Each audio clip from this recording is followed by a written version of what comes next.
Plusieurs milliards d'années, quand le ciel était encore vide. De cette étoile jaillit une autre étoile, puis le soleil, cet immense brasier, d'où sont sorties les planètes, la Lune, Mars, Mercure, Jupiter, comme la cendre après la flamme.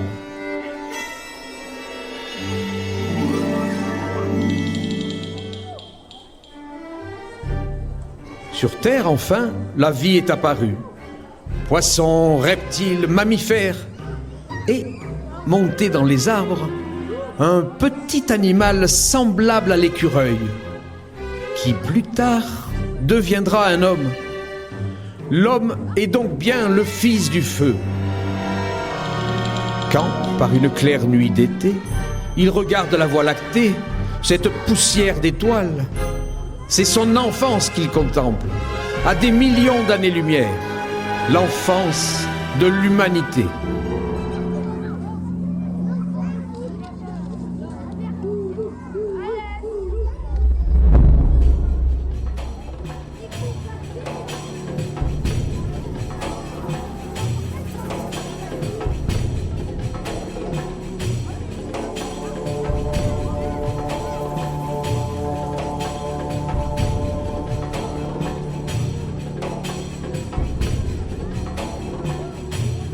C'était il y a bien longtemps, au temps très lointain de la préhistoire. Une petite tribu vit non loin d'ici, au pied de Pierre Bombarde, sur la rive gauche de Glaisette. Petit groupe d'hommes et de femmes, quelques enfants. Ils s'installent là à la saison chaude, tirant de la montagne leur maigre subsistance faite de cueillettes et de chasse.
Pour cette petite communauté, le feu reste un effrayant mystère.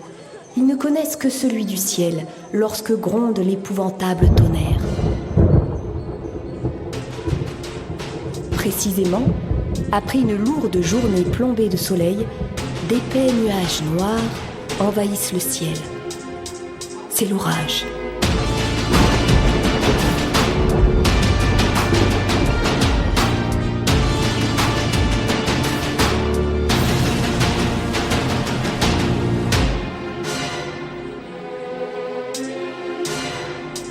Comme l'éclat de la cognée lancée sur le fût, les éclairs éclatent la grisaille, fracturent les nuages. Le ciel se fend à tout moment. La montagne tremble, résonne, vibre en une transe effrayante, multipliant à l'envi chaque impact de foudre.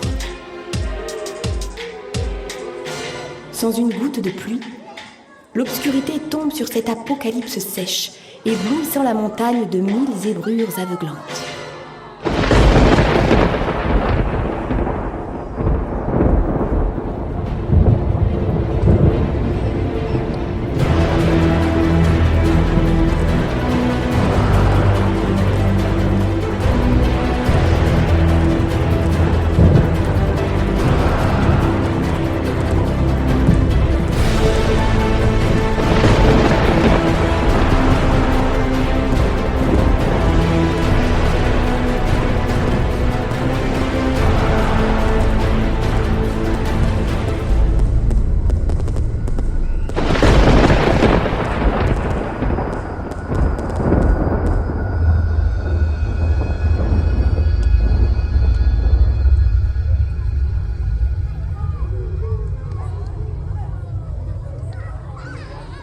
Tard dans la nuit, le ciel retrouve enfin un peu de calme. Les nuages s'éloignent, les frayeurs s'apaisent, lentement. Au petit matin, le ciel reste voilé. L'atmosphère reste lourde. La journée s'annonce chaude.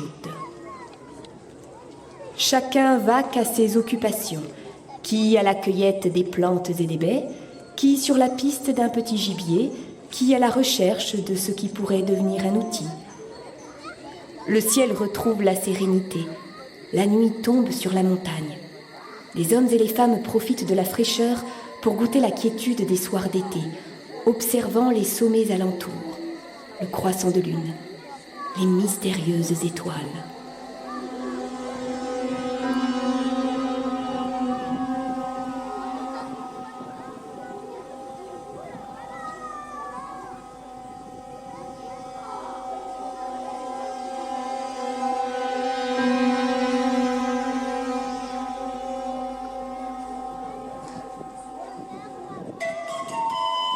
Mais quelle est, sur la montagne d'Oul, cette lueur étrange, rouge, orangée, auréolée d'une sorte de nuage? Et cette odeur un peu âcre qui envahit la vallée? Et ces gerbes de pointillés rouges qui, de temps à autre, illuminent la nuit? Que se passe-t-il donc sur Oul ?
Comme pour toute chose inconnue, les hommes sont fascinés, à la fois effrayés et curieux.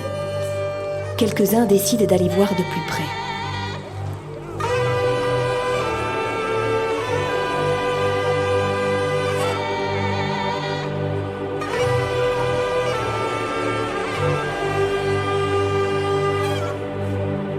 L'un d'entre eux s'appelle Zana.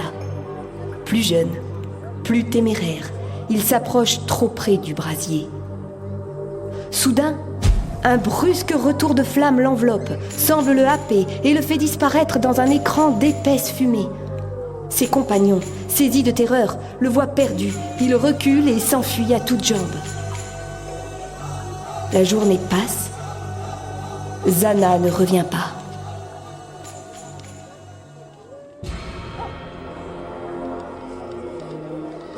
Une demi-lune environ après, un inconnu s'approche du village, portant Zana sur son dos.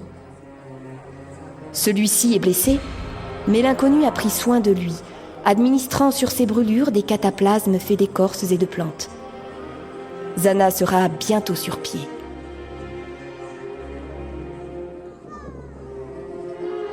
Zana, reconnaissant, offre à son sauveur d'intégrer la tribu, mais l'inconnu choisit de vivre un peu plus loin, en marge du village. Néanmoins, les deux hommes se sont liés d'amitié, et l'inconnu, que l'on nomme maintenant Roc, enseigne à son jeune ami sa science, ses savoirs, ses secrets. Il faut dire qu'il en connaît beaucoup. Les plantes et les arbres, les animaux des plus petits aux plus puissants, les lézards et les crapauds, les sansonnets et les vautours, les étoiles et la lune, et même, dit-on, certains champignons dont il goûte parfois les effets surprenants.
Roc partage avec Zana ses vastes connaissances de l'environnement.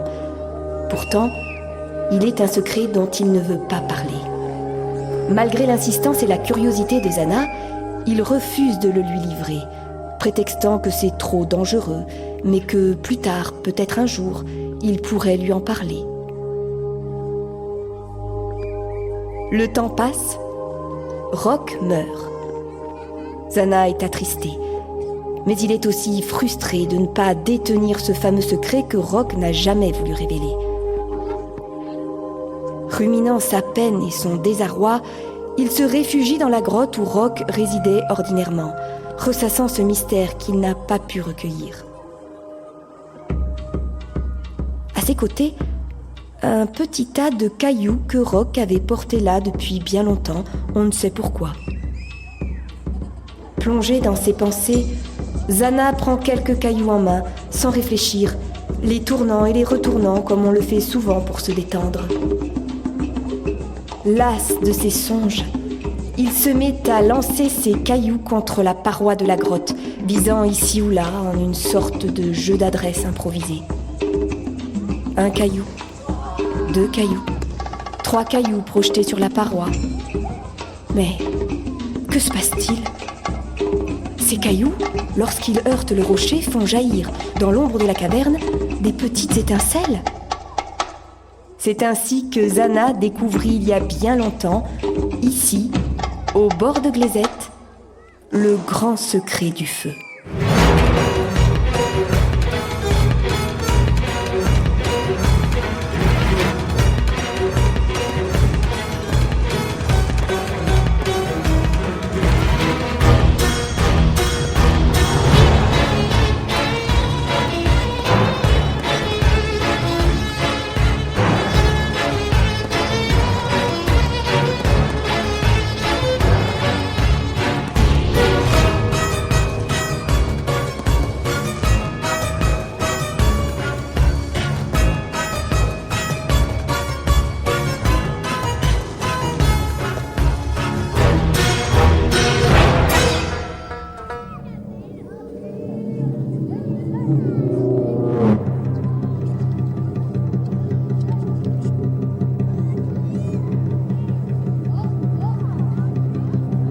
Et depuis lors, Qu'avons-nous fait? la flamme danse à la Saint-Jean, L'obus éclate dans les tranchées, l'âtre réchauffe la maisonnée. la fusée file au firmament. Qu'avons-nous fait ? Qu'avons-nous fait du feu?